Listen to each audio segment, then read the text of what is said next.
Hello! Hi! Welcome once again to M5's English language learning program, Let's Speak English. I'm Gav Duncan and I'm here on your TV to help you learn English. Now, are you sitting comfortably? Yes? Good! And are you ready for today's lesson? Yes? Good! Okay, well let's learn English together. And hello again, people. Yes, hello, hello, hello. So, how are you all feeling today? Did you all sleep well?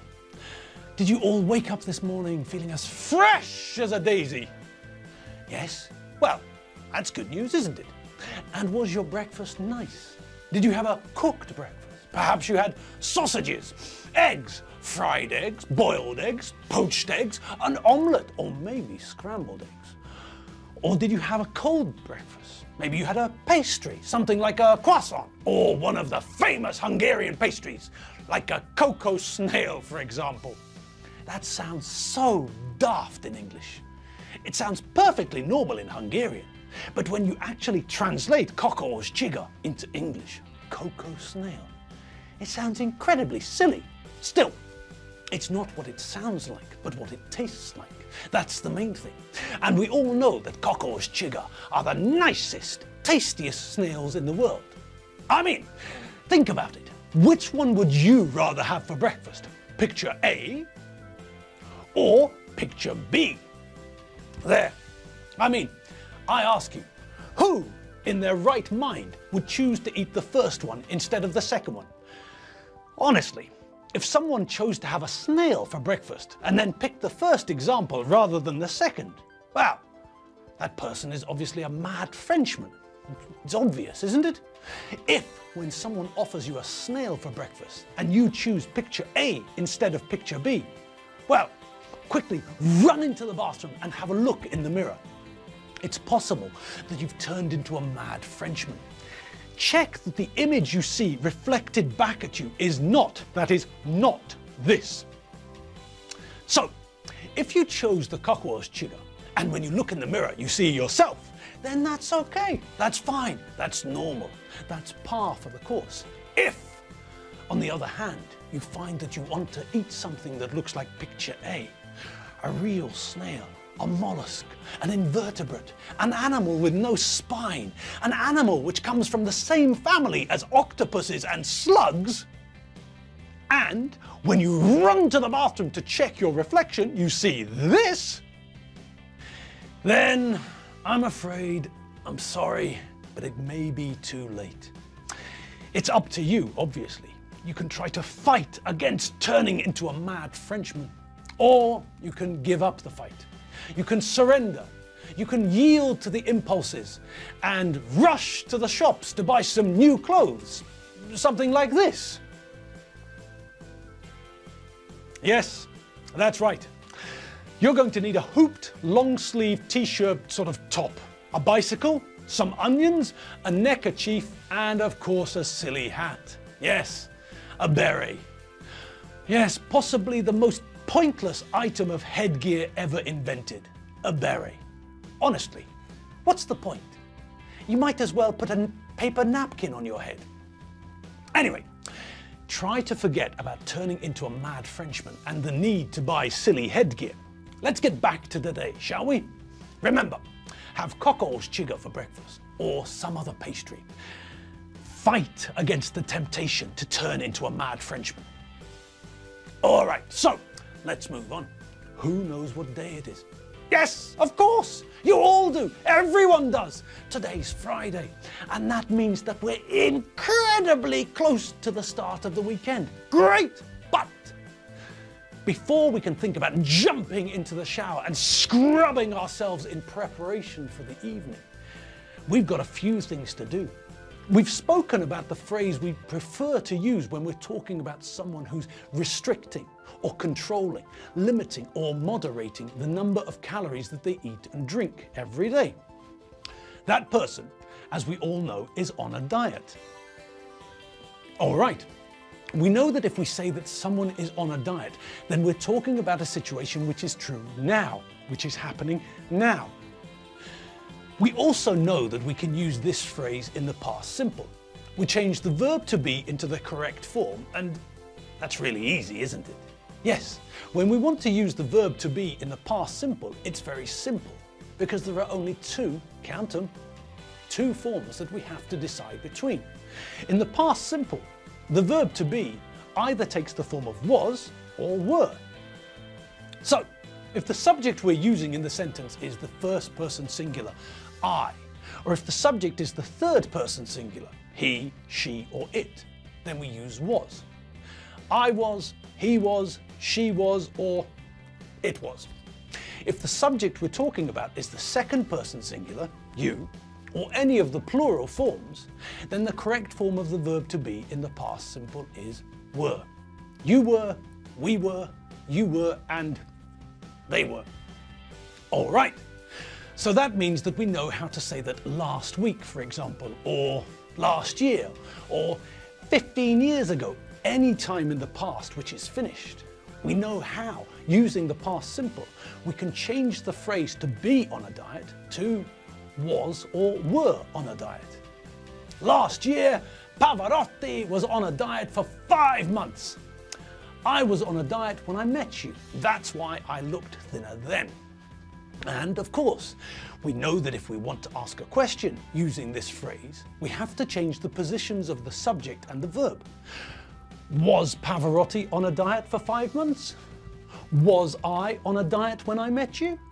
All right, so let's move on.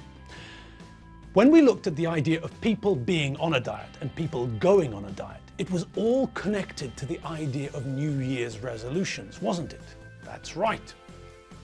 We were talking about what normally happens when we get into January, how we look at ourselves in the mirror and see that our waistlines have grown, and how that shock, that surprise is enough to force us to take action.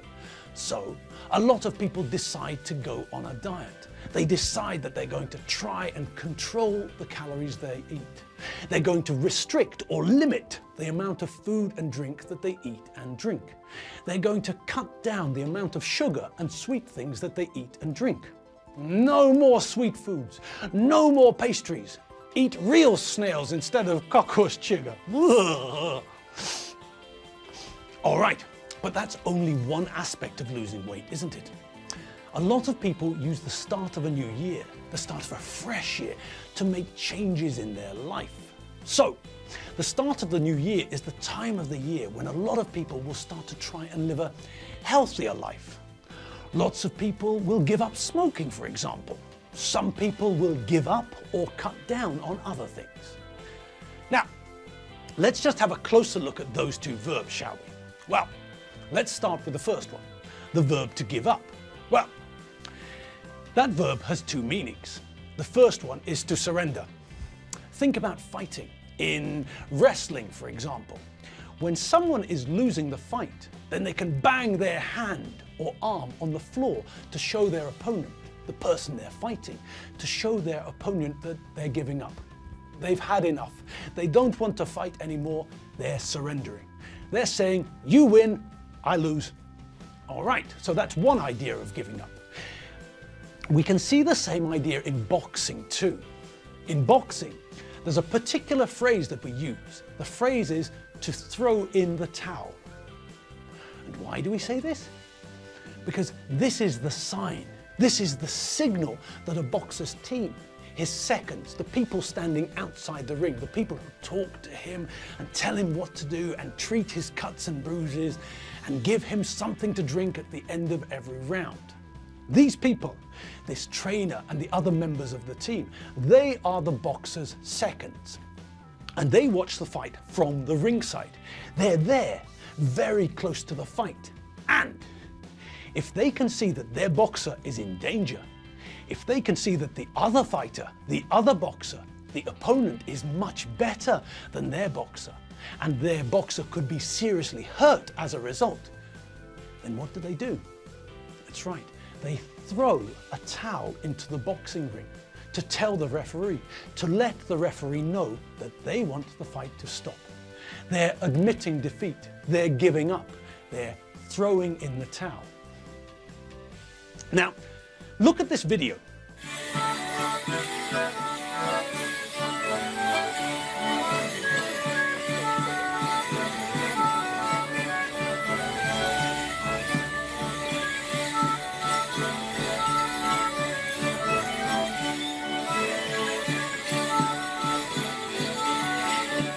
It's very interesting. We can see that one of the trainers wants the fight to end. He's there, standing by the ropes, waving a towel around in the air like an English folk dancer. And that's the problem. Maybe this man doesn't know the correct form of the verb to throw in the towel. Maybe this man, the boxer's trainer, doesn't understand that to tell the referee that he wants to give up, to tell the referee to stop the fight, to tell the referee that they're admitting defeat, he actually has to throw the towel into the ring. Waving the towel about in the air like a Morris dancer is not good enough. You just look silly. And did you see what finally happened when the trainer finally understood the phrase? Yes, when it finally dawned on him that he has to physically throw the towel into the ring. Then the referee stops the fight. When he was waving the towel about in the air, the referee thought he was just being a big Jessie, dancing about like a Morris dancer. But when he threw the towel in, then at that moment, the referee understood exactly what he wanted, and so the referee stopped the fight. So, that's the first original meaning of the phrase, to throw in the towel. But we use it in other areas of life too, not just in boxing. But although we can use it as another way of saying give up is normally a more positive verb. Give up can mean to surrender, to accept defeat. But we can also use the phrasal verb, a verb with a preposition attached, to say that someone has stopped doing something that they used to do regularly. So, for example, a lot of people start the new year with a promise to give up smoking. Smoking is something that they normally do regularly, but now, well, it's the start of a new year. They want to make a change in their lives. They want to live a healthier lifestyle, and so they decide to give up smoking. Now, we can also see a difference in the way that we use that verb to talk about the two different meanings it has. If we use the verb without an object, if we just say, I give up, or he's giving up, then it means to surrender, to accept defeat. If we use the verb with an object, I gave up smoking last year, she's giving up smoking, then it means something slightly different. Now we're talking about someone stopping a habit. Now we're talking about somebody deciding to stop doing something that they normally do regularly. And that's all the time we have for today. Yes, it's true. Our lesson has come to an end, and now it's time for me to have another coffee. It's time for you to have another coffee. Then relax, tidy the flat a little bit, and then put some music on and get into the shower. Freshen up and get ready for tonight.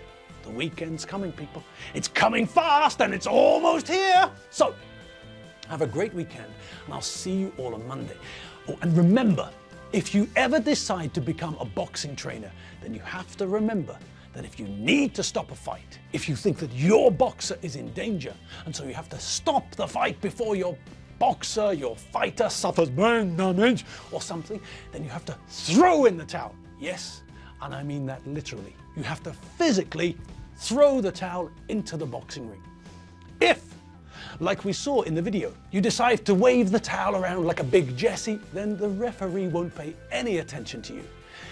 He'll just think that you're an English folk dancer, or perhaps he'll think that you've got mental health problems. Well, there's not much difference between the two, is there?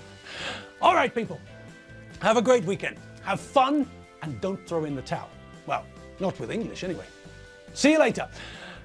And don't forget, www.mediaclick.hu, the site with the 2 Ks. Well, 3 Ks if we're being pedantic. See you later. Bye.